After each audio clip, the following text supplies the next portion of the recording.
Good evening everybody, print మీడియాకి, ఇక్కడికి వచ్చిన పెద్దలకందరికీ.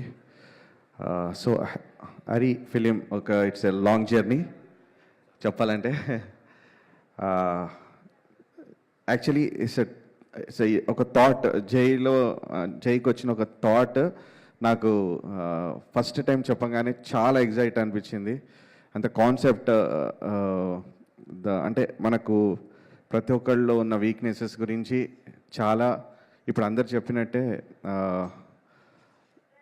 ప్రతి ఒక్కళ్ళలో ఒక వీక్నెస్ ఉంటుంది. ఆ వీక్నెస్ని ఎలా మనం ఓవర్కమ్ చేయాలి అన్నది ఒక మంచి మెసేజ్తో, ఒక మంచి ఇంట్రెస్టింగ్ ఎలిమెంట్స్తో కమర్షియల్గా చేశారు. అండ్ ఈ ఫిలింని తీయడం అంటే ఇంత మంచి స్టోరీని యాక్సెప్ట్ చేసి ప్రొడ్యూస్ చేయడం కూడా ఒక ఛాలెంజింగ్ థింగ్.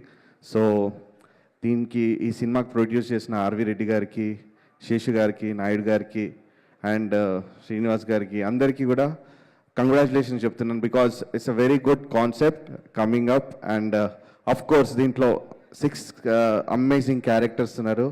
దాంట్లో మెయిన్ క్యారెక్టర్ మన డైలాగ్ కింగ్ గారు, one of my favourite person. అతను ఆర్టిస్టే కాదు, యాజ్ ఎ పర్సన్ ఆల్సో నాకు ఆల్మోస్ట్ ఒక గాడ్ ఫాదర్ లాగా.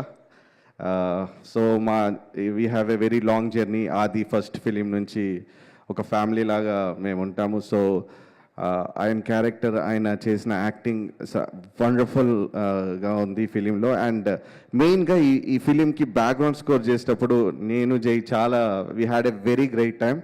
మీరు కూడా అది ఎక్స్పీరియన్స్ అవుతారని అనుకుంటూ 10th ఫిలిం రిలీజ్ అవుతుంది. So don't miss this. And songs కూడా మంచి రెస్పాన్స్ వచ్చింది. సో అందరికీ థ్యాంక్స్.